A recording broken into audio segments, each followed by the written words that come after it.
സന്തോഷത്തോടെ നടന്നു വരുന്ന ചന്തുവിനെയും മാളുവിനെയും കണ്ടതും പലരുടെയും നെഞ്ചി തീയാളി. തങ്ങളുടെ പ്രതീക്ഷകളൊക്കെ തെറ്റിയോ എന്ന ചിന്തയിൽ അവർ പരസ്പരം ഒന്ന് നോക്കി. അപ്പോഴേക്കും ചന്തുവും മാളും തറവാടിന്റെ ഉമ്മറത്തെത്തിയിരുന്നു. ഹലോ ജിത്തുവേട്ടാ, ഗുഡ് ഈവനിങ്. മാളു ജിത്തുവിനെ നോക്കി പറഞ്ഞു. Good evening Malu. അല്ല, എന്താ നിങ്ങൾ ഇത്ര താമസിച്ചത്? ജിത്തു അവരെ നോക്കി ചോദിച്ചു. ഓ, ഒന്നും പറയണ്ടേട്ടാ, ഇവളുടെ റിസൾട്ട് നോക്കിയിട്ട് ഞങ്ങൾ അവിടെ കുറച്ചുനേരം ഇരുന്നു, അതാ ലേറ്റായത്, മാളു പറഞ്ഞു. നീ ഏതാ കൊച്ചേ? പെട്ടെന്ന് മിനി അവളെ അടിമുടി നോക്കിക്കൊണ്ട് ചോദിച്ചു. ഞാനോ? ഞാൻ ഇവരുടെ അയൽവാസി, പാലക്കാട് MP ഭരതൻ എന്ന് കേട്ടിട്ടുണ്ടോ? അദ്ദേഹത്തിന്റെ മകളാണ്. മിനിയെ നോക്കി മാളു ഒട്ടൊരു പുച്ഛത്തോടെ പറഞ്ഞു. അത് കേട്ടതും ആദിയുടെ കണ്ണുകൾ മാളുവിന്റെ നേർക്കായി. എന്തോ കണ്ടുകിട്ടിയ പോലെ അവന്റെ മുഖം ഗൂഢമായി ഒന്ന് തിളങ്ങി. ഓഹോ, MP മകളായിട്ടാണോ കുട്ടി ഇവളെപ്പോലെ ഒരുവൾക്കൊപ്പം നടക്കുന്നത്? അതെന്താ, MP മകൾ ഇവളുടെ കൂടെ നടക്കാൻ പാടില്ല എന്ന് വല്ല നിയമവും ഉണ്ടോ? ഞാൻ ആരുടെ കൂടെ നടക്കണം, ആരുടെ കൂടെ നടക്കണ്ട എന്ന് തീരുമാനിക്കുന്നത് ഞാനാണ്, അല്ലാതെ നിങ്ങളല്ല. മാളു മുഖം കറുപ്പിച്ചുകൊണ്ട് പറഞ്ഞതും മിനി പിന്നെ ഒന്നും പറയാൻ നിന്നില്ല. വെറുതെ എന്തിനാ അവളുടെ വായിൽ കോലിട്ട് കുത്തുന്നത് എന്ന് ചിന്തിച്ചു കാണും. അല്ല, നിന്റെ റിസൾട്ട് എന്തായി? റാങ്ക് ഉണ്ടോ? നിന്റെ സംസാരം കേട്ടിട്ട് അങ്ങനെയാണ് തോന്നിയത്. പെട്ടെന്ന് ഭാർഗവൻ ചന്തുവിനെ നോക്കി പുച്ഛത്തോടെ ചോദിച്ചു. ആ അതെ, നിന്റെ റിസൾട്ട് ഒന്ന് കാണിക്ക്, ഞങ്ങളും കൂടെ ഒന്ന് കാണട്ടെ. അല്ല, എത്ര കൊട്ടയിലാ നീ മാർക്ക് കൊണ്ടുവന്നിട്ടുള്ളത്? വേണിയും പുച്ഛത്തോടെ ചോദിച്ചു. അതിന് മറുപടിയായി ചന്തു അവരെ ഒന്ന് നോക്കിയതല്ലാതെ ഒന്നും മിണ്ടിയില്ല. അവൾ മിണ്ടാതെ നിൽക്കുന്നത് കണ്ടതും അത്രയും നേരം നെഞ്ചിൽ തീയോടെ നിന്നിരുന്നവരുടെ എല്ലാം മനസ്സിൽ തണുപ്പ് പടരാൻ തുടങ്ങി. ഓഹോ, അപ്പൊ റിസൾട്ട് അറിഞ്ഞു അല്ലേ? എന്നിട്ട് എത്ര എണ്ണത്തിന് പൊട്ടി? അല്ല, 3 സബ്ജക്റ്റ് അല്ലേ ഉള്ളൂ, അപ്പോൾ എല്ലാത്തിനും തോറ്റോ? സരോജിനി ചോദിച്ചു. അയ്യോ, ആന്റിയോടത് ആരാ പറഞ്ഞത്? പെട്ടെന്ന് മാളു അങ്ങനെ ചോദിച്ചതും അവൾ തോറ്റു എന്ന് എല്ലാവരും കരുതി. അതോടെ അവർക്കൊക്കെ സന്തോഷമായി. അപ്പൊ മഹാറാണി തോറ്റു അല്ലേ? ആദ്യം അതും ചോദിച്ചുകൊണ്ട് ചിരിക്കാൻ തുടങ്ങിയതും ബാക്കിയുള്ളവരും ഉറക്കെ ചിരിച്ചു. അതോടെ അവിടെ കൂട്ടച്ചിരി മുഴങ്ങാൻ തുടങ്ങി. അതൊക്കെ കണ്ടിട്ടും ചന്തു മൗനമായി നിന്നതേയുള്ളൂ. അതുകൂടെ കണ്ടതും ആദിയിൽ വീണ്ടും ആവേശം നിറഞ്ഞു. അവളെ താഴ്ത്തിക്കെട്ടാനും അവളെ തേജോവധം ചെയ്യാനുമുള്ള അവസരമായി അവൻ അതിനെ കണ്ടു. എന്നിട്ട് നിനക്ക് എത്ര മാർക്കുണ്ട്? 10 അതോ 1? അല്ല, എത്രയാ നിന്റെ റാങ്ക്? എവിടെ നിന്റെ റിസൾട്ട്? ഞങ്ങളും കൂടെ ഒന്ന് കാണട്ടെ. ആദ്യം പൊട്ടിച്ചിരിച്ചുകൊണ്ട് അവളെ നോക്കി പരിഹാസത്തോടെ ചോദിച്ചു. തോറ്റു വന്നവൾക്ക് എന്ത് മാർക്ക്, എന്ത് റാങ്ക്, എന്ത് റിസൾട്ട്? വീണയെ അവളെ നോക്കി പുച്ഛത്തോടെ പറഞ്ഞു. ഇത്രയും നേരം ഹരിയും ചിത്തും കൂടി തങ്ങളെ വഴക്ക് പറഞ്ഞതിന്റെ നാണം കെടുത്തിയതിന്റെയും എല്ലാം ദേഷ്യവും വീണയും വേണിയും അവളുടെ നേരെ തീർക്കാൻ തുടങ്ങി. എന്നാൽ ചന്തു അപ്പോഴും മൗനമായിരുന്നു. അവൾ ഒന്നും മിണ്ടാതെ നിൽക്കുന്നത് കണ്ടപ്പോൾ കുറച്ചു പേർക്ക് പേടി തോന്നിയെങ്കിലും മറ്റു ചിലവർക്ക് സന്തോഷമായിരുന്നു. അവൾ മിണ്ടാതിരിക്കുന്നത് തോറ്റതുകൊണ്ടാവൂ എന്ന നിഗമനത്തിലായിരുന്നു അവർ എല്ലാവരും. എന്നാൽ ഒരാൾ മാത്രം അവളുടെ കണ്ണിലെ ആത്മവിശ്വാസത്തെ തന്നെ നോക്കി നിന്നു. ആ ഒരാൾ മാത്രം ഇതൊക്കെ ഒരു ചിരിയോടെയാണ് നോക്കിക്കണ്ടത്. എവിടെയാടി നിന്റെ റിസൾട്ട്? തോറ്റിട്ട് വന്നത് കണ്ടില്ലേ, ബുദ്ധിയില്ലാത്ത കഴുത. അപ്പോഴേ ഞാൻ പറഞ്ഞാണ് ഇവളെ ഇനി പഠിപ്പിക്കാനൊന്നും നിൽക്കേണ്ട, ഏതെങ്കിലും ഒരുത്തന്റെ തലയിൽ കെട്ടിവെക്കാമെന്ന്. അപ്പോൾ അമ്മയ്ക്കായിരുന്നു എതിർപ്പ്. ഇപ്പോൾ അമ്മയ്ക്ക് സമാധാനമായല്ലോ. എന്തായാലും എന്റെ ബുദ്ധിയല്ലേ ഇവൾക്ക് കിട്ടിയത്. കണ്ടില്ലേ തോറ്റിട്ട് വന്ന് നിൽക്കുന്നത്, നാണമില്ലാത്തവൾ. സോമൻ അവളെ നോക്കി പരിഹാസത്തോടെ പറഞ്ഞു നിർത്തി. ആ പോട്ടെ സോമ, ഇനിയും വൈകിട്ടൊന്നും ഇല്ലല്ലോ. എത്രയും പെട്ടെന്ന് ഇവൾക്കൊരു ചെക്കനെ കണ്ടുപിടിച്ച് 1 വർഷത്തിനുള്ളിൽ തന്നെ നമുക്ക് ഇവളെ കെട്ടിച്ചു വിടാം.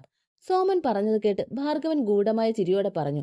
മിനിയും ഓമനയും ഗിരിജയും സരോജിനിയും ഒക്കെ അവളെ നോക്കി പരിഹാസത്തോടെ ചിരിച്ചു. ഇതൊക്കെ കേട്ട് ഇന്ദ്രനും അഭിയും ചിത്തും ദേഷ്യത്തോടെ എന്തോ പറയാൻ തുടങ്ങിയതും നളിനി വീണ്ടും അവരെ ആംഗ്യത്തിലൂടെ തടഞ്ഞു നിർത്തി. അതിന് പഠിപ്പും വിവരവുമില്ലാത്ത ഇവൾക്കിനി ഏത് ചെക്കനെ കിട്ടാനാണ്? സോമൻ ദേഷ്യത്തോടെ പറഞ്ഞു. ആ, ഇവളെപ്പോലെ തന്നെ ഏതെങ്കിലും ഒരുത്തം ഉണ്ടാവുമല്ലോ, 10ാം ക്ലാസ്സും ഗുസ്തിയുമായൊക്കെ നടക്കുന്നവർ, ഭാർഗവൻ പറഞ്ഞു. ആ അതെ, ഭാർഗവൻ പറഞ്ഞതുപോലെ വല്ല കൂലിപ്പണിക്കാരനോ അല്ലെങ്കിൽ ഓട്ടോ ഡ്രൈവറോ അങ്ങനെയുള്ളവരൊക്കെ ഉണ്ടാകും. അല്ലെങ്കിൽ അങ്ങനെയുള്ളവരൊക്കെ അല്ലേ ഇവൾക്ക് ചേരൂ.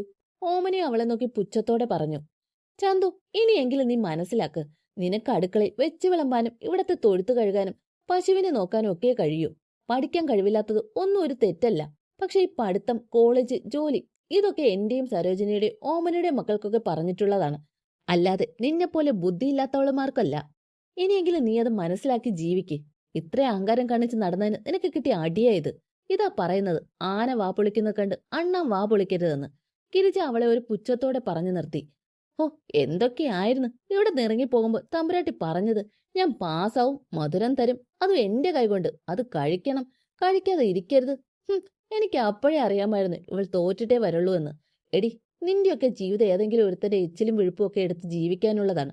അതിനൊക്കെയാ നിന്നെപ്പോലെ ഉള്ളവളമാരുടെ യോഗം. മിനി അവളെ നോക്കി ദേഷ്യവും പരിഹാസവും നിറഞ്ഞ സ്വരത്തിൽ പറഞ്ഞു.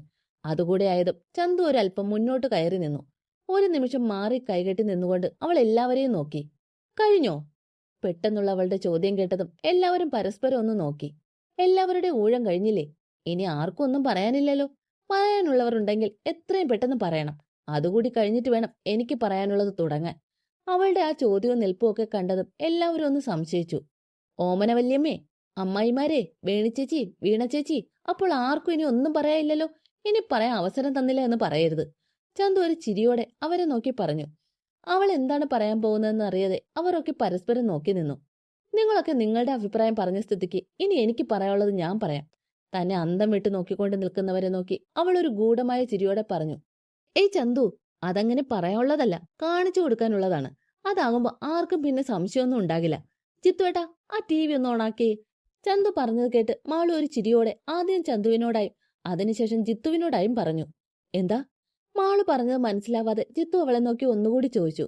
ആ TV ഒന്ന് ഓണാക്കാൻ, എന്നിട്ട് ഏതെങ്കിലും ന്യൂസ് ചാനൽ പെട്ടെന്ന് വെക്കേ. മാളു അവനെ കൂർപ്പിച്ച് നോക്കിക്കൊണ്ട് പറഞ്ഞതും ജിത്തു ചന്തുവിനെ ഒന്ന് നോക്കി. അവൾ അവനെ നോക്കി കണ്ണടച്ച് കാണിച്ചു. ജിത്തു പെട്ടെന്ന് പോയി TV ഓണാക്കി അതിൽ ന്യൂസ് ചാനൽ വെച്ചു. എന്റെ റിസൾട്ട് അറിയേണ്ടവരൊക്കെ TVയിലേക്ക് നോക്കിക്കോ, അതിലുണ്ട്. നേരെ നോക്കിക്കോണം. പിന്നീട് കണ്ടില്ല, കേട്ടില്ല, അറിഞ്ഞില്ല എന്നൊന്നും പറയരുത്. അവരെ എല്ലാവരെയും നോക്കി ചന്തു പുച്ഛത്തോടെ പറഞ്ഞു. അവർക്കവൾ പറഞ്ഞതിന്റെ പൊരുൾ മനസ്സിലായില്ല എങ്കിലും എല്ലാവരുടെയും കണ്ണുകൾ TVയിലേക്ക് നീണ്ടു. അതിൽ നീറ്റ് എൻട്രൻസ് എക്സാമിന്റെ ഫലം പ്രസിദ്ധീകരിച്ചു. 1ാം റാങ്ക് പാലക്കാട്ടുകാരി ചന്ദ്രിക നാരായണൻ എന്നും പറഞ്ഞുകൊണ്ട് ചന്തുവിന്റെ ഫോട്ടോ തെളിഞ്ഞു വന്നതും അത്രയും നേരം ആകാംക്ഷയോടെ TVയിൽ നോക്കിക്കൊണ്ടിരുന്നവർ എല്ലാവരും ഞെട്ടിക്കൊണ്ട് ഇരുന്നിടത്തു നിന്നും അറിയാതെ ചാടി എഴുന്നേറ്റ് പോയി. ആർക്കും അവരുടെ കണ്ണുകളെ വിശ്വസിക്കാൻ സാധിച്ചില്ല. ഇത്രയും നേരം ചന്തുവിനെ പരിഹസിച്ചവരും കുറ്റപ്പെടുത്തിയവരും ഒക്കെ ഇതൊരു പകൽ സ്വപ്നം ആകണേ എന്ന് അറിയാതെ ആത്മാർത്ഥമായി പ്രാർത്ഥിച്ചു പോയി. ചന്തു പുച്ഛത്തോടെ എല്ലാവരെയും മാറി മാറി നോക്കി. ഇത്രയും നേരം തന്നെ പരിഹസിച്ചവരുടെയും പുച്ഛിച്ചവരുടെയും ഒക്കെ മുഖത്തെ അവിശ്വസനീയമായ ഭാവം കണ്ടതും അവളുടെ കണ്ണുകളൊന്ന് തിളങ്ങി. ഇത്രയും നേരം തന്നെ ക്രൂശിക്കാൻ നിന്നവരാണ് ഇപ്പോൾ ഇങ്ങനെ തകർന്നു നിൽക്കുന്നത്. അത് കാണും തോറും അവളുടെ നെഞ്ചി വല്ലാത്തൊരു സന്തോഷം നിറഞ്ഞു നിന്നു.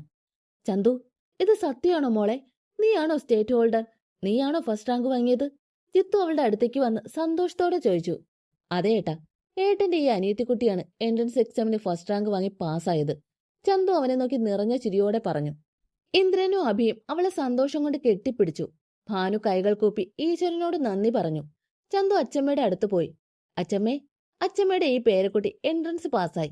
വെറുതെയല്ല, ഫസ്റ്റ് റാങ്ക് വാങ്ങിയാണ് പാസ്സായത്. ഇത്രയും നേരം അച്ചമ്മയെ കുറ്റപ്പെടുത്തിയവർക്ക് മുന്നിൽ അച്ചമ്മയ്ക്ക് ഇനി തല ഉയർത്തിപ്പിടിച്ച് നിൽക്കാം. ചന്തു പറഞ്ഞു കേട്ട് അവർ അവളെ ചേർത്ത് പിടിച്ച് അവളുടെ നെറുകയിലൊന്ന് മുത്തി. എനിക്കറിയാമായിരുന്നു കുട്ടി, നീ ജയിച്ചാണ് വന്നിരിക്കുന്നതെന്ന്. ഇവിടെ ചിലവർ കാട്ടിയ പ്രഹസനമൊക്കെ അണയാൻ പോകുന്ന തീയാണെന്നും എനിക്കറിയാമായിരുന്നു. പിന്നെ അതൊക്കെ ഏതുവരെ പോകുമെന്ന് നോക്കിയിരിക്കുകയായിരുന്നു. ചന്തുവിനെ തന്നോട് ചേർത്ത് പിടിച്ചുകൊണ്ട് പറഞ്ഞ ശേഷം അവർ തന്റെ കുടുംബത്തിന് മുന്നിൽ നിന്നു. എല്ലാവരും കണ്ടല്ലോ, എന്റെ പേരക്കുട്ടി, എന്റെ അറിവും ബുദ്ധിയും സാമർഥ്യവും അതേപടി കിട്ടിയ എന്റെ പേരക്കുട്ടി Chandrika Narayanan NEET entrance exam first റാങ്കോടെ 720 മാർക്ക് വാങ്ങി ജയിച്ചിരിക്കുന്നു. ആർക്കെങ്കിലും ഇനി എന്തെങ്കിലും പറയാനുണ്ടോ? നളിനി എല്ലാവരെയും നോക്കി ഉറക്കെ ചോദിച്ചതും അത്രയും നേരം അവളെ പരിഹസിച്ചുകൊണ്ട് നിന്നിരുന്നവരൊക്കെ തല താഴ്ത്തി നിന്നു. ഇപ്പോൾ മനസ്സിലായില്ലേ, ഞാൻ വെറുതെയല്ല ഇവളെ പഠിപ്പിക്കാൻ വിട്ടതെന്ന്. നിങ്ങളുടെയൊക്കെ മുന്നിൽ ഇവൾ ഇങ്ങനെ വന്ന് ജയിച്ചു നിൽക്കാൻ വേണ്ടിയാണ് ഇവളെ ഞാൻ പഠിപ്പിച്ചത്. ഇപ്പോൾ ഇവിടെ നിൽക്കുന്ന എല്ലാവരെക്കാളും ഒരു പടി മുകളിൽ നിൽക്കുന്നത് എന്റെ പേരക്കുട്ടി ചന്ദ്രിക തന്നെയാണ്, ചന്ദ്രിക നാരായണൻ. നളിനി അവരെ നോക്കി പരിഹാസത്തോടെ പറഞ്ഞു. ഇനി ആർക്കെങ്കിലും ഇവളുടെ ബുദ്ധിയെയും പ്രാപ്തിയെയും സാമർത്ഥ്യത്തെയും പറ്റി എന്തെങ്കിലും സംശയമുണ്ടോ? നളിനി അവരെ നോക്കി പുച്ഛത്തോടെ ചോദിച്ചു. അതിനാർക്കും മറുപടി ഉണ്ടായിരുന്നില്ല. എല്ലാവരും നിശബ്ദരായി നിന്നതേ ഉള്ളൂ. അല്ലെങ്കിൽ തന്നെ എന്തു പറയാനാണ്? തങ്ങൾ തോറ്റു തുന്നമ്പാടും എന്ന് പറഞ്ഞവൾ ഫസ്റ്റ് റാങ്കോടെ ജയിച്ചു നിൽക്കുമ്പോൾ അതിനു മുകളിലെ തങ്ങൾ ഇനി എന്ത് പറയാനാണ്? അവിടെ നിന്ന ഓരോരുത്തരും അതാണ് ചിന്തിച്ചത്. ഓ എന്റെ മോളെ, നീ കുറച്ചു നിമിഷത്തേക്കെങ്കിലും ഞങ്ങളെ ഒന്ന് പേടിപ്പിച്ചു കളഞ്ഞു. ഇന്ദ്രൻ സന്തോഷത്തോടെ അവളെ ചേർത്ത് പിടിച്ചുകൊണ്ട് പറഞ്ഞു. അതിന് മറുപടിയായി ചന്തു അവനെ നോക്കി പുഞ്ചിരിച്ചതേ ഉള്ളൂ. എന്റെ ചന്തു, നീയാടി അച്ചമ്മയുടെ തനി പകർപ്പ്. എല്ലാത്തിന്റെയും അണ്ണാക്കി നോക്കിയല്ലേ ആടിച്ചു കൊടുത്തത്. അഭി സോമനെയും ഓമനെയും മിനിയെയും ഒക്കെ നോക്കിക്കൊണ്ട് ഒരു പുച്ഛത്തോടെ ചന്തുവിനോടായി പറഞ്ഞു. അത് ശരിയാണ്. ചിലരുടെ അഹങ്കാരത്തിന് നല്ലൊരു തിരിച്ചടി തന്നെയാണിത്. ഹരി തന്റെ മക്കളെ നോക്കി പരിഹാസത്തോടെ പറഞ്ഞു. അവർ ഒന്നും മിണ്ടാതെ ദേഷ്യത്തോടെ പല്ല് ഞെരിച്ചു. നമ്മുടെ കുടുംബത്തിൽ ഇത്രയും പേരുണ്ടായിട്ട് നിന്റെ മുഖം മാത്രമാണ് മോളെ TVയിൽ വന്നത്. ഇപ്പോൾ ഇത് നാട്ടിൽ മൊത്തം അറിഞ്ഞിട്ടുണ്ടാവും. നീ കാരണം ഈ തറവാടിനെ അഭിമാനിക്കാം. ജിത്തു അവളെ നോക്കി സന്തോഷത്തോടെ പറഞ്ഞു. അവർ ഓരോരുത്തരുടെയും വാക്കുകൾ ചന്തുവിനെ സന്തോഷത്തിന്റെ കൊടുമുടിയിൽ എത്തിച്ചു. അവൾ പുഞ്ചിരിയോടെ തന്നെ അവർ ഓരോരുത്തരുടെയും വാക്കുകൾ കേട്ടുനിന്നു. ചന്തു, നീ എന്താ ഇങ്ങനെ നിൽക്കുന്നേ? എല്ലാവർക്കും മധുരം കൊടുക്ക്. അല്പനേരം കഴിഞ്ഞതും മാളു അവളുടെ അരികിലേക്ക് വന്നുകൊണ്ട് പറഞ്ഞു. അത് കേട്ടതും ചന്തു ഗൂഢമായ ചിരിയോടെ മിനിയെ നോക്കി. ശേഷം കയ്യിലെ ലഡു നിറഞ്ഞ പെട്ടിയുമായി അവൾ മിനിയുടെ മുന്നിൽ പോയി നിന്നുകൊണ്ട് ഒരു ലഡു എടുത്ത് അവരുടെ നേരെ നീട്ടി. എൻട്രൻസ് പാസ്സായി വന്നാൽ മധുരം കൊണ്ടുവരണമെന്ന് പറഞ്ഞിരുന്നു. ഞാൻ പറഞ്ഞ വാക്ക് പാലിച്ചു. നിങ്ങൾ പറഞ്ഞ വാക്കിന് വിലയുണ്ടെങ്കിൽ പാലിക്ക്. ചന്തു അവരെ നോക്കി പരിഹാസത്തോടെ പറഞ്ഞതും അവർ അവളെ ദേഷ്യത്തോടെ ഒന്ന് നോക്കി. ശേഷം അവളുടെ കയ്യിൽ നിന്നും അപമാനത്തോടെ തല കുനിച്ചുകൊണ്ട് ലഡു വാങ്ങി കഴിച്ചു. ആ നിമിഷം ആ ലഡുവിന് വല്ലാത്ത കയ്പ് നിറഞ്ഞതുപോലെ അവർക്ക് തോന്നി. ചന്തു അവരെ നോക്കി പുച്ഛിച്ചുകൊണ്ട് അടുത്തതായി ഭാർഗവന്റെ മുന്നിൽ പോയി നിന്നു. അയാൾക്ക് നേരെ അവൾ മധുരം നീട്ടി. നിവർത്തിയില്ലാതെ അയാളും അത് വാങ്ങി തല കുനിച്ചുകൊണ്ട് കഴിച്ചു. എന്റെ ജീവിതത്തിൽ ഞാൻ എന്ത് ചെയ്യണം, എന്ത് ചെയ്യണ്ട, ആരെ കല്യാണം കഴിക്കണം, ആരെ കല്യാണം കഴിക്കേണ്ട എന്നൊക്കെ തീരുമാനിക്കുന്നത് ഞാനാണ്, അല്ലാതെ എവിടെന്നോ കയറി വന്ന നിങ്ങളല്ല, കേട്ടല്ലോ. ചന്തു അയാളുടെ മുഖത്ത് നോക്കി ദേഷ്യത്തോടെ പറഞ്ഞതും ഭാർഗവൻ മുഖത്തടിയേറ്റതുപോലെ നിന്നുപോയി. ചന്തു അടുത്തതായി ഭാർഗവന്റെ തൊട്ടപ്പുറത്തായി നിന്ന സോമന്റെ മുമ്പിൽ പോയി നിന്നു. ശേഷം അയാൾക്ക് നേരെ മധുരം നീട്ടി. അയാൾ ആദ്യം അത് വാങ്ങാതെ നിന്നുവെങ്കിലും പിന്നീട് വാങ്ങേണ്ടി വന്നു. നിങ്ങൾ പറഞ്ഞതിൽ ഒരു കാര്യം ശരിയാണ്. നിങ്ങളുടെ കഴുത ബുദ്ധിയല്ല എനിക്ക് കിട്ടിയിരിക്കുന്നത്, അത് നിങ്ങളുടെ മകനാണ്. എനിക്ക് കിട്ടിയിരിക്കുന്നത് നിങ്ങളുടെ അമ്മയുടെ ബുദ്ധിയാണ്, വാമനൂർ തറവാട്ടിലെ തറവാട്ടമ്മയായ നളിനിയുടെ വക്കീൽ ബുദ്ധി. ചന്തു അയാളെ നോക്കി പരിഹാസത്തോടെ പറഞ്ഞു. അവളുടെ വാക്കുകൾ കേട്ട് അയാൾക്ക് ദേഷ്യം വന്നുവെങ്കിലും തിരിച്ചൊന്നും പറയാൻ കഴിയാതെ മൗനമായി ഇരിക്കാൻ മാത്രമേ അയാൾക്ക് കഴിഞ്ഞുള്ളൂ. പെട്ടെന്ന് മിനിയും ഭാർഗവനും അവിടെ നിന്നും പോകാൻ തുനിഞ്ഞു. ഒന്ന് നിന്നേ, നളിനി അവരെ പിന്നിൽ നിന്നും വിളിച്ചു. ഈ നിൽക്കുന്ന എന്റെ മകൻ വിളിച്ചിട്ടാണ് നീയൊക്കെ ഇവിടെ വന്നതെന്ന് എനിക്ക് നന്നായിട്ടറിയാം. പിന്നെ നീയൊക്കെ ഇവിടെ എന്തിനാ വന്നതെന്നും എനിക്കറിയാം. ചന്തുവിന്റെ തോൽവി കണ്ട് അവളെ പരിഹസിച്ചിരിക്കാൻ വേണ്ടിയിട്ടല്ലേ?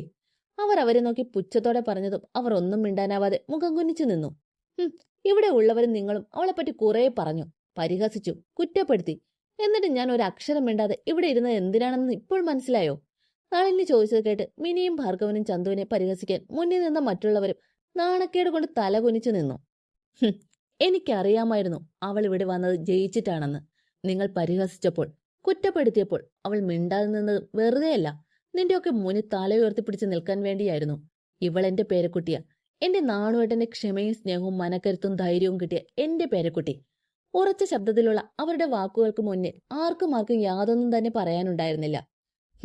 ഇവൾ ജയിച്ചിട്ടാണ് നിങ്ങളുടെ മുന്നിൽ വന്ന് നിന്നതെന്ന് ഞാൻ എങ്ങനെ അറിഞ്ഞു എന്നറിയാമോ? അവർ പുച്ഛത്തോടെ ചോദിച്ചതും എല്ലാവരും ഒരേ ആകാംക്ഷയോടെ നോക്കി. വിശ്വാസം, എനിക്ക് അവളോടുള്ള വിശ്വാസം. ആ ഒരു ഉറപ്പിലാണ് ഞാൻ അവളെ പഠിപ്പിക്കാൻ തയ്യാറായത്. ഇവൾ ഒരു കാര്യം നേടണമെന്ന് വാശി പിടിച്ചാൽ അത് ഏതറ്റം വരെ പോയിട്ടാണെങ്കിലും അവൾ അത് നേടിയിരിക്കും എന്ന് എനിക്കറിയാമായിരുന്നു. കാരണം അവൾ എന്റെ ചോരയുടെ ഗുണം കാണിക്കുന്നവളാണ്. നിങ്ങൾ ഇവളെ പരിഹസിച്ചിരിക്കുമ്പോൾ ഞാൻ മിണ്ടാതിരുന്നത് ഇതിനു വേണ്ടിയായിരുന്നു, ഈ ഒരു നിമിഷത്തിനു വേണ്ടി. അമിതമായി പ്രതീക്ഷിച്ചിട്ട് ഒറ്റയടിക്ക് താഴേക്ക് വീഴുമ്പോഴുള്ള നിങ്ങളുടെ മുഖഭാവം കാണാൻ വേണ്ടി. ഇവൾ ഇങ്ങനെ ജയിച്ചു നിൽക്കുമ്പോൾ തോൽവിയേറ്റ് നിങ്ങൾ നിൽക്കുന്നത് കാണാൻ വേണ്ടി, അത് കണ്ട് രസിക്കാൻ വേണ്ടി. നളിനി പക നിറഞ്ഞ ചിരിയോടെ പറഞ്ഞു. അവർ മൂവരും ഞെട്ടിക്കൊണ്ട് അവരെ നോക്കി. വന്ന കാര്യം എന്തായാലും നടന്നില്ലെങ്കിലും അവളെപ്പറ്റി കുറച്ച് പരിഹസിക്കാനും കുറ്റപ്പെടുത്താനും ആയല്ലോ എന്ന് ആശ്വസിച്ചുകൊണ്ട് 3 പേരെ ഇപ്പൊ തന്നെ സ്ഥലം വിട്ടു. നളിനി അതും പറഞ്ഞു കഴിഞ്ഞതും അവർ 3 പേരും അവിടെ നിന്ന് ദേഷ്യത്തോടെ ഇറങ്ങിപ്പോയി. ആദ്യം മാത്രം അവരുടെ പിന്നാലെ പോയില്ല. കാരണം കുറുക്കന്റെ കണ്ണ് കോഴിക്കോട്ടിലാണെന്ന് പറഞ്ഞ പോലെ ആദിയുടെ കണ്ണ് മാളുവിന്റെ നേർക്കായിരുന്നു. ചന്തു സരോജിനിയുടെ മുന്നിൽ പോയി നിന്നു. അവർക്ക് നേരെ മധുരം നീട്ടി. ഒരു വിളറിയ ചിരിയോടെ അവർ അത് വാങ്ങി. ചന്തു തോറ്റാലും ജയിച്ചാലും അത് മുഖത്ത് നോക്കി പറയും, അല്ലാതെ ഒരു പരീക്ഷ തോറ്റെന്നും പറഞ്ഞ് ആത്മഹത്യ ചെയ്യാൻ നോക്കില്ല. ചന്തു പരിഹാസത്തോടെ പറഞ്ഞതും സരോജിനി ഒന്ന് ഞെട്ടി. പണ്ട് താനൊരു പരീക്ഷ തോറ്റപ്പോൾ ആ സങ്കടത്തിൽ ആത്മഹത്യ ചെയ്യാൻ നോക്കി എന്നതാണ് അവൾ പറഞ്ഞതെന്ന ചിന്തയിൽ അവരുടെ മുഖം കുനിഞ്ഞു. എന്നാലും അതെങ്ങനെ ഇവളറിഞ്ഞു എന്നും അവർ ഓർത്തു. പിന്നെ അവൾ ഇന്ദുവിനും അഭിരാമിക്കും നേരെ മധുരം നീട്ടി. അവരും മനസ്സിലാ മനസ്സോടെ അത് വാങ്ങിക്കഴിച്ചു. ഇപ്പൊ മനസ്സിലായോ ഇന്ദു? നിന്റെ വീണ ചേച്ചിയുടെയും വേണി ചേച്ചിയുടെയും ബുദ്ധി പോലെയല്ല ചന്തുവിന്റെ ബുദ്ധിയെന്ന്. അതുപോലെ മോളെ അഭിരാമി, ചന്തു ചേച്ചി വട്ടപ്പൂജ വാങ്ങിക്കൊണ്ടുവന്ന് ശീലിച്ചിട്ടില്ല. കൊണ്ടുവരുമ്പോൾ കൊട്ട നിറയെ കൊണ്ടുവരാറുള്ളൂ. ഇന്ദ്രൻ അവരെ നോക്കി പരിഹാസത്തോടെ പറഞ്ഞു. ആ, ഇനി രണ്ടുപേരും ചന്തുവിനെ കണ്ട് പഠിച്ചോ. അടുത്തത് നിങ്ങളുടെ ഊഴം അല്ലേ? മാർക്ക് ഒട്ടും കുറയരുത്, കുറഞ്ഞാൽ നാണക്കേടാണ്. ചന്തു നല്ല മാർക്ക് വാങ്ങി, അതുപോലെ നിങ്ങൾ മാർക്ക് വാങ്ങിയില്ല എന്ന് പറഞ്ഞാൽ അത് നിങ്ങളുടെ അമ്മമാർക്ക് കുറച്ചിലാണ്. അതുകൊണ്ട് നന്നായി പഠിക്കാൻ തുടങ്ങിക്കോ. എന്ത് സംശയമുണ്ടെങ്കിലും ചന്തു ചേച്ചിയോട് ചോദിച്ചാൽ മതി, ചേച്ചി പറഞ്ഞു തരും. അഭിയും അവരെ നോക്കി പരിഹസിച്ചു. അവർ ഒന്നും മിണ്ടാതെ തലകുനിച്ചു നിന്നു. അങ്ങനെ അവരുടെ ഊഴം കഴിഞ്ഞതും അടുത്തതായി ചന്തു ഗിരിജയുടെ മുന്നിൽ പോയി അവർക്ക് നേരെ മധുരം നീട്ടി. മടിയോടെ ആണെങ്കിലും അവരും അത് വാങ്ങി അവളെ നോക്കി ചെറുതായിട്ടൊന്ന് ചിരിച്ചു. ഗിരിജാമ്മായി, അമ്മായി ഇനിയെങ്കിലും ഒരു കാര്യം മനസ്സിലാക്കണം. അടുക്കളയും വെച്ചു വിളമ്പാനും തൊഴുത്ത് വൃത്തിയാക്കാനും പശുവിനെ നോക്കാനും മാത്രമല്ല ചന്തുവിനറിയുക, പഠിക്കാനും കഴിയും. പഠിക്കാൻ കഴിവില്ലാത്തതൊന്നും ഒരു തെറ്റല്ല. പക്ഷേ ഈ കോളേജ്, പഠിത്തം, ജോലി ഇതൊക്കെ അമ്മായിമാരുടെയും വല്യമ്മയുടെയും മക്കൾക്ക് മാത്രം പറഞ്ഞിട്ടുള്ളതല്ല, എനിക്ക് കൂടി പറഞ്ഞിട്ടുള്ളതാണ്. അതിന് ഏറ്റവും വലിയ തെളിവാണ് ഇപ്പോൾ എനിക്ക് കിട്ടിയ ഈ ഫസ്റ്റ് റാങ്ക്. ഇനിയെങ്കിലും അത് മനസ്സിലാക്കി ജീവിക്ക്. ചന്തു ഒരിക്കലും അഹങ്കാരം കാട്ടി നടന്നിട്ടില്ല. പക്ഷെ അഹങ്കാരം കാട്ടി നടന്നവർക്കൊക്കെ ഇപ്പോൾ തിരിച്ചടി കിട്ടിയില്ലേ? ആന വാ പൊളിക്കുന്നത് കണ്ടിട്ട് അണ്ണാൻ വാ പൊളിക്കാൻ നിൽക്കരുതെന്ന് നിങ്ങൾ പറഞ്ഞത് ശരിയാണ്. പക്ഷെ ആരാണ് ആന, ആരാണ് അണ്ണാനെന്ന് നിങ്ങൾ തിരിച്ചറിയാതെ പോയല്ലോ. കഷ്ടം. ഗിരിജ പറഞ്ഞ അതേ വാക്കുകൾ അതേ നാണയത്തെ തിരിച്ചടിച്ചുകൊണ്ടുള്ള ഗിരിജ പറഞ്ഞ അതേ വാക്കുകൾ അതേ നാണയത്തെ തിരിച്ചടിച്ചുകൊണ്ട് ചന്തു അവർക്കുള്ള മറുപടി കൊടുത്തു. ചന്തുവിൽ നിന്ന് നേരിട്ട് ഇങ്ങനെ ഒരു മറുപടി അവർ പ്രതീക്ഷിച്ചിരുന്നില്ല. ഗിരിജയുടെ മുഖം വിളറി വെളുത്തുപോയി. ചന്തുവിന്റെ മറുപടി കേട്ട് ഇന്ദ്രൻ പൊട്ടിച്ചിരിച്ചു പോയി. ആ, അമ്മയുടെ ഉപദേശത്തിന് ഇത്രയും നല്ല മറുപടി ഇനി സ്വപ്നങ്ങളിൽ മാത്രം. ഇന്ദ്രൻ പറഞ്ഞത് കേട്ട് ബാക്കിയുള്ളവരും ചിരിച്ചു. പിന്നെ അവൾ ഓമനയുടെ അടുത്ത് ചെന്ന് മധുരം നീട്ടി. അവർ അത് വാങ്ങാൻ മടിച്ചതും അവൾ അവരുടെ കയ്യിൽ അത് ബലമായി നൽകി. ഇപ്പൊ വല്യമ്മയ്ക്ക് മനസ്സിലായോ ചന്തുവിന്റെ ബുദ്ധിയെപ്പറ്റി? പിന്നെ എനിക്ക് ചേർന്ന ചെക്കനെ ഞാൻ തന്നെ കണ്ടുപിടിച്ചോളാം. അല്ലെങ്കിൽ അതിന് അർഹതപ്പെട്ടവർ ഇവിടെ ഉണ്ട്, എന്നെ സ്നേഹിക്കുന്നവർ. ഇനി ഓമന വല്യമ്മ പറഞ്ഞേ, നീറ്റ് എൻട്രൻസ് ഫസ്റ്റ് റാങ്കോടെ പാസ്സായി എനിക്ക് എങ്ങനെയുള്ള ചെക്കനാ ചേരുക? കൂലിക്കാരനോ അതോ ഓട്ടോക്കാരനോ? ചന്തു പരിഹാസത്തോട് ചോദിച്ചതും അവരും മറുപടിയൊന്നും പറയാൻ കഴിയാതെ മുഖം കുനിച്ചു നിന്നു. അവരുടെ ആ നിൽപ്പ് കണ്ട് ഒന്ന് പുച്ഛിച്ചുകൊണ്ട് ചന്തു അടുത്തതായി വേണിയുടെയും വീണയുടെയും അടുത്തെത്തി. അവളുടെ വരവ് കണ്ടതും അവർ മുഖം കുനിച്ചു. നമ്മൾ തമ്മിലൊരു പന്തയം ഉണ്ടായിരുന്നു. ആ, ഒന്നല്ല രണ്ടെണ്ണം. ഓർമ്മയുണ്ട് എന്റെ ചേച്ചിമാർക്ക്? അവൾ പുച്ഛത്തോടെ ചോദിച്ചതും അവർ ഒന്നും മിണ്ടാതെ അവളുടെ മുഖത്തേക്ക് നോക്കാൻ കഴിയാതെ മുഖം കുനിച്ചു നിന്നു. അതിൽ ആദ്യത്തേത് നമ്മളിൽ 650 മുകളിൽ ആരാ ഏറ്റവും കൂടുതൽ മാർക്ക് വാങ്ങി അച്ചമ്മയുടെ സമ്മാനം സ്വന്തമാക്കുക എന്നതായിരുന്നു. രണ്ടാമത്തേത് നിങ്ങളെക്കാൾ ഒരു മാർക്കെങ്കിലും കൂടുതൽ വാങ്ങി ഞാൻ ജയിക്കുമെന്നത്. ഈ രണ്ടിലും ഞാൻ നിങ്ങളെ തോൽപ്പിച്ചു. എന്നാലും നിങ്ങളുടെ മാർക്ക് കൂടി ഒന്ന് അറിഞ്ഞാലല്ലേ എത്രത്തോളമാണ് നിങ്ങൾ എന്റെ മുന്നിൽ തോറ്റിരിക്കുന്നതെന്ന് അറിയാൻ പറ്റൂ. ആ, അപ്പൊ പറയ്, എത്രയാ നിങ്ങളുടെ മാർക്ക്? എത്രയാ റാങ്ക്? എനിക്ക് 720ൽ 720 ഉണ്ട്. സ്റ്റേറ്റ് ഫസ്റ്റ് റാങ്ക് ആണ് ഞാൻ. നിങ്ങൾക്കോ? ചന്തു അവരെ നോക്കി ചിരിച്ചുകൊണ്ട് ചോദിച്ചു. ആ, പറഞ്ഞു കൊടുക്ക്, കൊട്ടക്കണക്കിന് വാങ്ങി വെച്ചിരിക്കുമല്ലേ? ഹരി അവരെ നോക്കി പുച്ഛത്തോടെ പറഞ്ഞു. 430, 431. വേണിയും വീണയും അപമാനവും സങ്കടവും കടിച്ചമർത്തിക്കൊണ്ട് പറഞ്ഞു. റാങ്കോ? ചന്തു വീണ്ടും ചോദിച്ചു. 10951, 10982. അവർ ദേഷ്യത്തോടെ പറഞ്ഞു. അപ്പൊ മാർക്കിലും റാങ്കിലും നമ്മൾ തമ്മിൽ നല്ല വ്യത്യാസമുണ്ടല്ലോ. അപ്പോൾ ഞാൻ തന്നെയാണ് നിങ്ങളെക്കാൾ ബെറ്റർ അല്ലേ? അവൾ പരിഹാസത്തോടെ പറഞ്ഞതും രണ്ടുപേരുടെയും മുഖം വിളറി വെളുത്തു. നാണക്കേടുകൊണ്ട് അവർ ആരുടെയും മുഖത്ത് നോക്കാതെ നിന്നു. അയ്യോ, എന്തു പറ്റി? രണ്ടുപേരുടെ മുഖം ആകെ വല്ലാതെ ഇരിക്കുന്നല്ലോ. ദേഷ്യം തോന്നുന്നുണ്ടല്ലേ? നല്ല സങ്കടം തോന്നുന്നു അല്ലേ? നാണക്കേടാവുന്നുണ്ട് അല്ലേ? അവൾ അവരെ നോക്കി പുച്ഛത്തോടെ ചോദിച്ചു. അതിനും അവർ മറുപടിയൊന്നും പറഞ്ഞില്ല. ഇപ്പൊ മനസ്സിലായോ ഒരാളെ വെച്ച് മറ്റൊരാളെ താരതമ്യം ചെയ്യുമ്പോൾ അവർക്ക് എത്രത്തോളം സങ്കടവും വേദനയും തോന്നുമെന്ന്? നിങ്ങളുടെ അമ്മയും നിങ്ങളും ഇത് തന്നെയല്ലേ ഇതുവരെ എന്നോട് ചെയ്തുകൊണ്ടിരുന്നത്? നിങ്ങളെപ്പോലെ തന്നെ അതേ വേദനയും വിഷമവും ഒക്കെ തന്നെയാ നിങ്ങൾ എന്നോട് ഇങ്ങനെയൊക്കെ ചെയ്യുമ്പോൾ എനിക്കും തോന്നാറുള്ളത്. അതിനിയെങ്കിലും മനസ്സിലാക്കിക്കോ. മേലിൽ എന്നെ പരിഹസിക്കാനോ കളിയാക്കാനോ വന്നു പോകരുത്. അതിനുള്ള ഒരു യോഗ്യതയും നിങ്ങൾക്കില്ല. അവൾ ദേഷ്യത്തോടെ അവരെ നോക്കിക്കൊണ്ട് പറഞ്ഞു. അല്ല, ഇനിയിപ്പോ എന്താ രണ്ടുപേരുടെയും അടുത്ത പ്ലാൻ? ഈ മാർക്കും കൊണ്ട് എന്തായാലും MBBS കിട്ടില്ല. അപ്പൊ പിന്നെ എന്തു ചെയ്യും? പഠിത്തം നിർത്തി അടുക്കള പണിക്ക് കയറുമോ? നിങ്ങളുടെ ഭാഷയിൽ നല്ല മാർക്കില്ലെങ്കിൽ പഠിപ്പ് നിർത്തി അടുക്കളയെ കയറി വല്ലതും വെച്ചുണ്ടാക്കാൻ പഠിക്കണം എന്നല്ലേ പറയുക? ചന്തു അവരെ നോക്കി പുച്ഛത്തോടെ ചോദിച്ചു. അവളുടെ ഓരോ വാക്കുകൾക്ക് മുന്നിലും ഇരുവരും ചൂളി നിന്നുപോയി. അല്ല, എന്നാലും എന്റെ വേണി, ഒരു കൊല്ലം കഷ്ടപ്പെട്ട് പഠിച്ച ചന്തുവിന് ഫസ്റ്റ് റാങ്ക് ഉണ്ട്. എന്നിട്ടും 2 കൊല്ലം കോച്ചിങ്ങും പോയി പഠിച്ച നിങ്ങൾക്ക് ഇത്രയും മാർക്കുള്ളൂ? അപ്പോൾ ചന്തു പറഞ്ഞ പോലെ ആന്റിയുടെ ഭാഷയിൽ പറയുമ്പോൾ അത്രയ്ക്കുള്ള കഴിവും സാമർഥ്യവും ബുദ്ധിയും ഒക്കെ നിങ്ങൾക്കുള്ളൂ അല്ലേ? മാളു അവരെ നോക്കി കളിയാക്കിക്കൊണ്ട് ചോദിച്ചതും അവർ 3 പേർക്കും വല്ലാത്ത അപമാനം തോന്നി. എങ്കിലും തിരിച്ചൊരു വാക്കുപോലും പറയാൻ കഴിയാതെ അവർ ഉള്ളിലെ ദേഷ്യം മുഴുവൻ പല്ല് ഞെരിച്ച് തീർത്തുകൊണ്ടിരുന്നു. അടുത്തതായി ചന്തു നേരെ ആദിയുടെ മുന്നിൽ പോയി നിന്നുകൊണ്ട് അവന് ലഡു കൊടുത്തു. മാളു നിൽക്കുന്നത് കൊണ്ട് തന്നെ അവൻ മടിയൊന്നും കൂടാതെ പെട്ടെന്ന് അത് വാങ്ങി കഴിച്ചു. നിന്നോട് എനിക്കൊന്നും പറയാനില്ല. കാരണം എന്തെങ്കിലും പറഞ്ഞാൽ അത് മനസ്സിലാക്കാൻ കുറച്ചെങ്കിലും വിവരം വേണം. പുച്ഛത്തോടെ അവൾ പറഞ്ഞത് കേട്ട് അവന് തിരിച്ചവളോട് എന്തെങ്കിലും പറയണമെന്നുണ്ടായിരുന്നു. എങ്കിലും മാളു ഉള്ളതുകൊണ്ട് തന്നെ അവൻ മൗനം പാലിച്ചു. പെട്ടെന്ന് അബിയുടെ ഫോൺ റിംഗ് ചെയ്തു. ചന്തു, നിനക്കാ ഫോൺ, സ്നേഹയാണ്. നിന്റെ റിസൾട്ട് അറിഞ്ഞുള്ള വിളിയാ. അബി അവൾക്ക് നേരെ ഫോൺ നീട്ടി പറഞ്ഞു. സ്നേഹ എന്ന് കേട്ടതും ആദി ഞെട്ടി. അവളുമായി ചന്തുവിന് ഇപ്പോഴും കോണ്ടാക്ട് ഉണ്ടെന്ന് ആദിക്ക് മനസ്സിലായി. ഹലോ സ്നേഹ ചേച്ചി, കാര്യങ്ങളൊക്കെ അറിഞ്ഞു കേട്ടോ, കൺഗ്രാറ്റ്സ്. അവൾ ഹലോ പറഞ്ഞതും മറുവശത്ത് നിന്ന് സ്നേഹയുടെ ശബ്ദം അവളുടെ കാതിൽ പതിഞ്ഞു. താങ്ക്സ് ചേച്ചി. റിസൾട്ട് അറിഞ്ഞിട്ട് എന്തായി? അവിടെ ഉള്ളവർക്കൊക്കെ ജീവനുണ്ടോ അതോ ഹാർട്ട് അറ്റാക്ക് വന്ന് തട്ടിപ്പോയോ? സ്നേഹ ഒരു കളിയാക്കലോട് ചോദിച്ചതും ചന്തു ഒന്ന് ചിരിച്ചു. ഇല്ല, എല്ലാവരും ഇവിടെ ഉണ്ട്. ഞാൻ അവർക്കൊക്കെയുള്ള മറുപടി കൊടുക്കുകയായിരുന്നു. അപ്പോഴാ ചേച്ചി വിളിച്ചത്. അവൾ പറഞ്ഞു. നടക്കട്ടെ നടക്കട്ടെ, ഞാൻ ഡിസ്റ്റർബ് ചെയ്യുന്നില്ല. പിന്നെ ശിവയും ദിയും റോഷനും ഒക്കെ തന്നെ അന്വേഷിച്ചു കേട്ടോ, സ്നേഹ പറഞ്ഞു. ആ, തിരിച്ച് ഞാനും അന്വേഷിച്ചെന്ന് പറഞ്ഞേക്കണേ, ചന്തു ഒരു പുഞ്ചിരിയോടെ പറഞ്ഞു. ഓക്കേടാ, അപ്പോ ശരി. പിന്നെ ചിലവ് വേണം കേട്ടോ. തീർച്ചയായും, വിളിക്കുമ്പോ വരണം. ആ സമയത്ത് മുട്ടാപ്പൊക്ക് ന്യായങ്ങളൊന്നും പറയരുത്, സ്നേഹ പറഞ്ഞതും ചന്തു ചിരിയോടെ പറഞ്ഞു. ഏയ്, ഒരിക്കലുമില്ല. പോരെ? മതി. എന്നാ ശരി, ഞാൻ പിന്നെ വിളിക്കാം. അതും പറഞ്ഞുകൊണ്ട് സ്നേഹ ഫോൺ കട്ട് ചെയ്തു. ചന്തു ഫോൺ അബിക്ക് കൊടുത്ത ശേഷം ബാക്കിയുള്ളവർക്കും ലഡു നൽകി. പിന്നെ എല്ലാവരും ചന്തുവിന്റെ കൂടെ നിന്ന് ഫോട്ടോ എടുക്കാനും സോഷ്യൽ മീഡിയയിൽ പോസ്റ്റ് ചെയ്യാനും തുടങ്ങി. അതിനിടയിൽ ജിത്തുവും മാളും തമ്മിൽ അടിയായി. ജിത്തു വന്ന് ചന്തുവിന്റെ അരികെ നിന്നുകൊണ്ട് ഫോട്ടോയ്ക്ക് പോസ്റ്റ് ചെയ്യുമ്പോൾ അവനെ തട്ടിമാറ്റിക്കൊണ്ട് മാള് വന്ന് നിൽക്കും. അവർ രണ്ടുപേരും കൂടി അടി ഉണ്ടാക്കിക്കൊണ്ടിരിക്കുമ്പോൾ നൈസായിട്ട് അബിയും ഇന്ദ്രനും ഫോട്ടോ എടുക്കാൻ നോക്കും. പിന്നെ അവർ തമ്മിലാവും അടി. അങ്ങനെ അവർ അവരുടെ സന്തോഷം പരസ്പരം പങ്കുവെച്ചുകൊണ്ടിരുന്നു. എന്നാൽ ഇതൊക്കെ കണ്ട് സഹിക്കാൻ കഴിയാതെ സങ്കടത്തോടെയും ദേഷ്യത്തോടെയും വേണിയും വീണയും കരഞ്ഞുകൊണ്ട് അവരുടെ റൂമിലേക്ക് ഓടിപ്പോയി. അത് കണ്ട് പിന്നാലെ ഓമനയും പോയി. അങ്ങനെ ഫോട്ടോ എടുപ്പും പാട്ടും ബഹളവും ഒക്കെ സമയം കടന്നുപോയിക്കൊണ്ടിരുന്നു. ബഹളത്തിനിടയിലാണ് അവൾക്ക് പെട്ടെന്ന് ഉണ്ണിയുടെ കാര്യം ഓർമ്മ വന്നത്. അവൾ പെട്ടെന്ന് അവരുടെ ഇടയിൽ നിന്ന് മാറി ലഡുവും കൊണ്ട് നേരെ അടുക്കളയിലേക്ക് പോയി. ഭാനു അവൾ എങ്ങോട്ടാണ് പോകുന്നതെന്ന് നോക്കി പിന്നാലെ ചെന്നു. ചന്തു ഒരു ചെറിയ പ്ലാസ്റ്റിക് പാത്രം എടുത്ത് അതിലേക്ക് 7 ലഡു വെച്ചു. ശേഷം അതും കൊണ്ട് അവൾ പുറത്തേക്ക് ഇറങ്ങി. ചന്തു, നീ എങ്ങോട്ടാ പോകുന്നേ? ഭാനു അവളുടെ അരികിലേക്ക് വന്നുകൊണ്ട് ചോദിച്ചു. എന്നെ പഠിക്കാൻ സഹായിച്ച വേറെ കുറച്ച് പേര് കൂടിയുണ്ട്, അവരെ കാണാനാ. അവരുടെ മുഖത്ത് നോക്കാതെ അത്രയും മാത്രം പറഞ്ഞുകൊണ്ട് അവൾ അവിടെ നിന്നും ഇറങ്ങി. അവളുടെ പിന്നാലെ തന്നെ ലുട്ടാപ്പിയും ഉണ്ടായിരുന്നു. ചന്തു ഓടുകയായിരുന്നു. അവൾക്ക് സന്തോഷം കൊണ്ട് കണ്ണ് നിറയുന്നുണ്ടായിരുന്നു. എത്രയും പെട്ടെന്ന് ഉണ്ണിയെ കാണണം, അത് മാത്രമായിരുന്നു അവളുടെ മനസ്സ് നിറയെ. ഓ എന്റെ ചന്തു, പതുക്കെ ഓട്. ഇങ്ങനെ ഓടിയാൽ നീ ഒളിമ്പിക്സ് മെഡൽ വാങ്ങും. അവളുടെ ഓട്ടം കണ്ട് പിന്നാലെ കുരച്ചുകൊണ്ട് ഓടുന്നതിനിടെ ലുട്ടാപ്പി തന്റെ ഭാഷയിൽ പറഞ്ഞു.